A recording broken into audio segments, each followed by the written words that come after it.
Hello everyone, welcome back to my channel. আজকে আমরা 2025 সালের মাধ্যমিকের ভূগোল বিষয়ের এবিটিএ টেস্ট পেপারের 3 নাম্বার সেট সমাধান করব। এর আগে আমরা পেজ নাম্বার 57 এবং 87 সম্পর্কে বিস্তারিত জেনেছি। আজকে আমরা 108 পেজে কি রয়েছে তা নিয়ে বিস্তারিত আলোচনা করব। দেখে নিই 108 পেজে কি কি প্রশ্ন রয়েছে। 108 পেজে আমরা দেখতে পাচ্ছি জিওগ্রাফিতে সমাধান রয়েছে। বিভাগ কতে বলা হয়েছে বিকল্পগুলি থেকে সঠিক উত্তরটি নির্বাচন। 14টি আসবে, 14টি করতে হবে। দেখে নিই 1 নম্বর দেখে কী বলা হয়েছে। মাশরুম রক ভূমিরূপটি হলো গোড় নাকি বারখান নাকি ইয়ারদাং নাকি জুইগ্যান। তো মাশরুম রক বলা হয় গোড় ভূমিরূপকে, গোড়। 2 নম্বর দাগে বলা হচ্ছে গ্র্যান্ড ক্যানিয়ন রয়েছে যে নদীতে, তা হলো আমাজন নাকি কলোরাডো নাকি নীল নাকি ব্রহ্মপুত্র নাকি,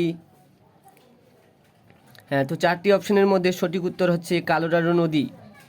তারপরে 3 নম্বর দাগে বলা হচ্ছে বায়ু সম্পৃক্ত হলে আপেক্ষিক আর্দ্রতা হয় 60% নাকি 75% নাকি 90% নাকি 100%। তো এখানে সঠিক উত্তর সম্পৃক্ত বায়ুর বা বায়ুর আপেক্ষিক বা সম্পৃক্ত যাই হোক না কেন তার আপেক্ষিক আর্দ্রতা সবসময় 100% হয়। তারপরে 4 নম্বর দাগে বলা হচ্ছে ক্যারিবিয়ান সাগরে ঘূর্ণিঝড় হলো টাইফুন নাকি সাইক্লোন নাকি হ্যারিকেন নাকি তাইপে। তো সঠিক উত্তর হ্যারিকেন, মনে রাখবে, হ্যারিকেন। তারপরে চাঁদ পৃথিবীকে একবার প্রদক্ষিণ করে ক নম্বরে 27 দিনে, খ নম্বরে 27 × 1 2 দিনে নাকি 26 দিনে নাকি 27 × 1 3 দিনে। তো চাঁদ পৃথিবীকে একবার ঘুরতে সময় নেয় 27 × 1 3। তারপরে 6 নম্বর দাগে বলা হচ্ছে সমুদ্র তরঙ্গ হলো উলম্ব প্রবাহ নাকি উলম্ব আলোড়ন নাকি অনুভূমিক প্রবাহ নাকি কোনোটি নয়। তো সমুদ্র তরঙ্গ সবসময় উলম্বভাবে আলোড়ন দেয়। তারপরে 7 নম্বর দাগে বলা হচ্ছে জীবাণু দ্বারা বর্জ্যের বিয়োজন হলে তাকে কি বলে, কম্পোস্টিং নাকি ল্যান্ড ফিলিং নাকি ওভারফিলিং নাকি কম্পাউন্ডিং। তো সঠিক উত্তর কম্পোস্টিং, মনে রাখবে। তারপরে 8 নম্বর দাগে বলা হচ্ছে ভারতের নবগঠিত রাজ্য হলো ছত্তিশগড় নাকি উত্তরাখণ্ড নাকি তেলেঙ্গানা নাকি ঝাড়খণ্ড। তো ভারতের নতুন যে রাজ্য সব থেকে লাস্টে গঠিত হয় তার নাম তেলেঙ্গানা। 2014 সালের 2 জুন তেলেঙ্গানা রাজ্য গঠিত হয়, তারপর কোনো রাজ্য গঠিত হয়নি। 2 জুন মনে রাখবে, জুন মাসের 2 তারিখে 2014 সালে তেলেঙ্গানা রাজ্য গঠিত হয়, তারপর আর নতুনভাবে কোনো রাজ্য গঠিত না হওয়ার কারণে নবীনতম রাজ্য তেলেঙ্গানা, মনে রাখবে। খুবই গুরুত্বপূর্ণ প্রশ্ন। 9 নম্বর দাগে বলা হচ্ছে ভারতের বৃহত্তম কয়ালটি হলো ভেম্বানাথ নাকি কলেরু নাকি পুলিকট নাকি চিল্কা। তো সঠিক উত্তর হবে এখানে ভেম্বানাথ, মনে রাখবে। 10 নম্বর দাগে বলা হচ্ছে সুন্দরী গাছ জন্মায় চিরহরিত অরণ্যে নাকি স্বল্পবর্গীয় অরণ্যে নাকি পর্ণমোচী না ম্যানগ্রোভ। তো ম্যানগ্রোভ অরণ্য ভারতের পশ্চিমবঙ্গ রাজ্যের যে সুন্দরবন এলাকা রয়েছে সেখানে ম্যানগ্রোভ অরণ্য লক্ষ্য করা যায়, মনে রাখবে একটা উদাহরণস্বরূপ। তারপর 11 নম্বর দাগে বলা হচ্ছে ভারতের ম্যানচেস্টার বলা হয় সুরাটকে নাকি ভাদোদরাকে নাকি আমেদাবাদকে না কানপুরকে। তো ভারতের ম্যানচেস্টার সাধারণভাবে বললে আমেদাবাদকে, উত্তর ভারতের ম্যানচেস্টার বললে কানপুর, দক্ষিণ ভারতের ম্যানচেস্টার বললে কোয়েম্বাটুর, মনে রাখবে। 3টায় একটা আসবে। 12 নম্বর দাগে বলা হচ্ছে ভারতে গম উৎপাদনে প্রথম স্থান অধিকার করে পাঞ্জাব নাকি উত্তরপ্রদেশ নাকি হরিয়ানা নাকি পশ্চিমবঙ্গ। তো প্রথম স্থান গম উৎপাদনে অধিকার করে সেটা হচ্ছে উত্তরপ্রদেশ। 13 নম্বর দাগে বলা হচ্ছে ভারতের সিলিকন ভ্যালি অবস্থিত চেন্নাইতে নাকি বেঙ্গালুরুতে নাকি কলকাতাতে নাকি দিল্লিতে। তো সিলিকন ভ্যালি বা যাই বলুক না কেন বেঙ্গালুরু সম্পর্কে একটি প্রশ্ন আসবেই। তো সিলিকন ভ্যালি বলা হয় বেঙ্গালুরু, কর্ণাটকের রাজধানী। তারপরে 14 নম্বর দাগে বলা হচ্ছে ট্রপিক্যাল শব্দের অর্থ হলো স্থান বিবরণী নাকি ভূমিরূপের গঠন নাকি রাজনৈতিক সীমানা পরিদর্শন নাকি কোনোটিই নয়। তো টোপোগ্রাফিক্যাল কথাটির অর্থ হচ্ছে স্থান বিবরণী, মনে রাখবে। এবার বিভাগ ক্ষয়ে কী বলেছে দেখি। নিম্নলিখিত বাক্যগুলি শুদ্ধ হলে সু লিখতে হবে এবং অশুদ্ধ হলে অ লিখতে হবে, মনে রাখবে। এক্ষেত্রে যেটি শুদ্ধ হবে সেক্ষেত্রে আমি টিক চিহ্ন দিব, আর যেটি অশুদ্ধ হবে সেটি কর চিহ্ন দিব, মনে রাখবে। যে কোনো 6টি প্রশ্ন উত্তর দাও, সবগুলোই তোমরা করবে পরীক্ষায়। 2-এর 1 দাগে বলা হচ্ছে উচ্চভূমি সমতলে পরিণত হওয়ার প্রক্রিয়া হলো পর্যায়ন। আমরা জানি যে আরোহণ অবরোহণ যদি এরকমভাবে যায় তাহলে এই জায়গাটা ভেঙে, এখানে আরোহণ আছে ধরুন, এটা আরোহণটা ভেঙে অবরোহণটাকে ভরে দেয়, তখন একটা সামঞ্জস্য ফিরে আসে। তো সেক্ষেত্রে কিন্তু পর্যায়ন, এটি সঠিক উত্তর। তো টিক চিহ্ন। তারপরে ITCZ মানে ইন্টার ট্রপিক্যাল কনভার্জেন্স জোন, পুরোপুরি নিরক্ষরেখা বরাবর একটানা অবস্থান করে। পুরোপুরি কথাটি দেওয়ার জন্য এটি ভুল হয়ে গেল, তো এটি মিথ্যা, অর্থাৎ লিখতে হবে। তারপরে 3 নম্বর দাগে বলা হচ্ছে সূর্য, চাঁদ ও পৃথিবী সরলরৈখিক অবস্থানকে সিজিগি বলে। অবশ্যই চাঁদ, সূর্য, পৃথিবী একসাথে 180 ডিগ্রি সরলরেখায় অবস্থান করলে তাকে সিজিগি বলা হয়। সঠিক, একদমই সঠিক। 4 নম্বর দাগে বলা হচ্ছে ইন্দিরা পয়েন্ট রয়েছে তামিলনাড়ু রাজ্যে। কখনো নয়, আমরা জানি ভারতের যে আন্দামান নিকোবর দ্বীপপুঞ্জ রয়েছে লাস্টে ইন্দিরা পয়েন্ট রয়েছে, তো সেক্ষেত্রে এটি ভুল। তারপরে চিত্তরঞ্জন লোকোমোটিভ বারাণসীতে অবস্থিত, এটিও ভুল, মনে রাখবে। তারপরে ট্র্যাপ শব্দের অর্থ সোপান, অবশ্যই সিঁড়ি বা সোপান, সঠিক এটি। তারপরে 7 নম্বর দাগে বলা হচ্ছে সার্ভে অফ ইন্ডিয়ার সদর দপ্তর রয়েছে দেরাদুনে। জানি আমরা উত্তরাখণ্ডের রাজধানী দেরাদুনে SOI মানে সার্ভে অফ ইন্ডিয়া অবস্থিত, তো সঠিক এক্ষেত্রে 7 নম্বরটা একদম লিখবে তোমরা, শুদ্ধ হলে সু, অশুদ্ধ হলে লিখবে।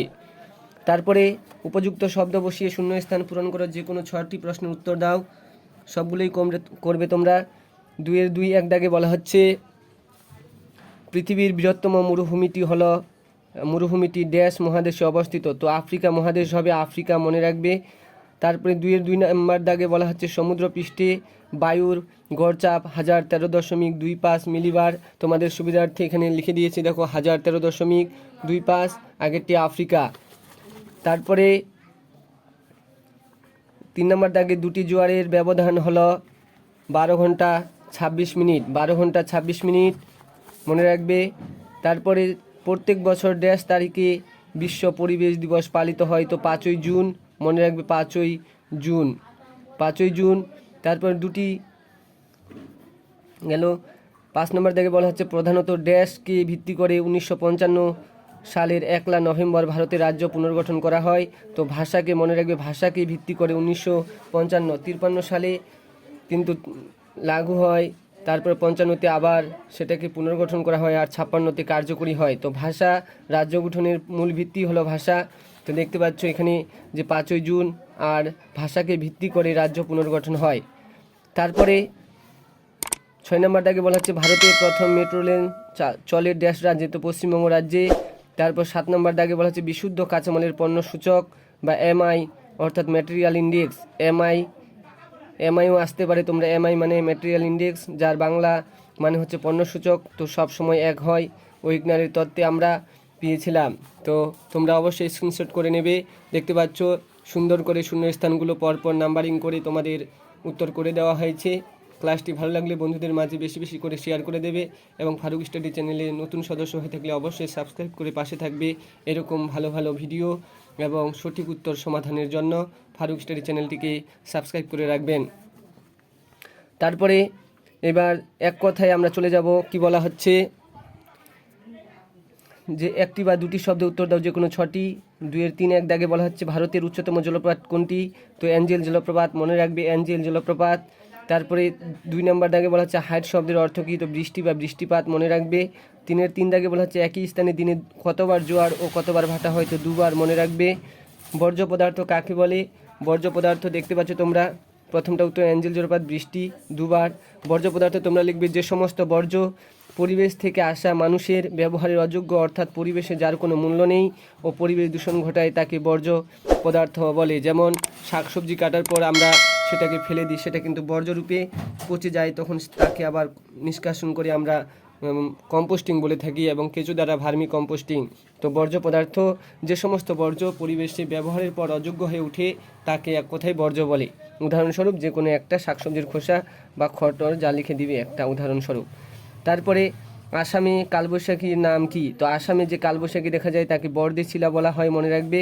ভারতের প্রবেশ পথ বলা হয় কোন বন্দরকে, তো ভারতের প্রবেশপথ বা হাইটেক বন্দর বলা হয় মুম্বাই বন্দরকে, মনে রাখবে। মহারাষ্ট্রের রাজধানী মুম্বাই বন্দরকে বলা হয় ভারতের প্রবেশদ্বার। তারপরে 7 নম্বর দাগে বলা হচ্ছে আরাবল্লী পর্বতের সর্বোচ্চ শৃঙ্গের নাম কি, তো আরাবল্লী পর্বতের সর্বোচ্চ শৃঙ্গের নাম হচ্ছে গুরুশিখর, আর যদি সাতপুরা দেয় তাহলে ধূপগড় হবে। তারপরে বিএম মানে বেঞ্চমার্ক বলতে কী বোঝো, বেঞ্চমার্ক তোমরা লিখবে, প্রথমে BM = দিয়ে বেঞ্চমার্ক ফুল ফর্মটা লিখবে, তারপর বলবে বেঞ্চমার্ক বলতে জরিপ কার্য করতে স্তম্ভের যে উচ্চতা যাচাই করা নির্দেশক চিহ্ন দেওয়া হয় তাকে এক কথায় বেঞ্চমার্ক বা BM বলা হয়। তো এরকমভাবে তোমরা পরপর উত্তরগুলি লিখবে। এবারে পরের পেজে কী আছে দেখে নিই। ডান স্তম্ভ বাম স্তম্ভের ক্ষেত্রে বাম দিকের সঙ্গে ডান দিক মেলাও। দেখতে পাচ্ছি ইসরো। ইসরো কার সাথে মিল হবে? ইসরো হবে ভারতের রকেট উৎক্ষেপণ সংস্থা। তো রকেট উৎক্ষেপণ সংস্থা হচ্ছে ইসরো। কান্ডালা গুজরাটের কান্ডালা হলো ভারতের শুল্কমুক্ত বন্দর বা করমুক্ত বন্দর। শৈলক্ষেপ বৃষ্টিপাত হবে পর্বতের যে ঢাল রয়েছে, এদিকে শৈলক্ষেপ, এদিকে অনুবার ঢাল, এদিকে প্রতিবার ঢাল। তো এটা এক্ষেত্রে মিল করবে, বৃষ্টির ছায় অঞ্চল। তারপরে ড্রামলিন হলো হিমবাহের সঞ্চয় কার্যে সৃষ্ট একটি গঠিত ভূমিরূপ। তো এগুলা তোমরা অবশ্যই কোনাকুনি না মিলিয়ে 2.41 লিখে যেটা মিলবে অ্যারো চিহ্ন দিয়ে সঠিকভাবে সে উত্তরটি লিখতে হবে। ইসরো, তো তীর চিহ্ন দিয়ে তোমরা এটা সোজাসুজি লিখবে। এই ছিল আজকের MCQ fill in the blanks, অর্থাৎ শূন্যস্থান, এক কথায় বাম দিক ডান দিক এবং সত্য মিথ্যা বা শুদ্ধ অশুদ্ধ। ক্লাসটি ভালো লাগলে বন্ধুদের মাঝে বেশি বেশি করে শেয়ার করে দেবে এবং ফারুক স্টাডি চ্যানেলে নতুন সদস্য হলে চ্যানেলটিকে সাবস্ক্রাইব করে দেবেন এবং কোনো ধরনের প্রশ্নের ডাউট থাকলে অবশ্যই কমেন্ট বক্সে জানাবেন। Thank you for watching. দেখা হচ্ছে পরের ক্লাসে।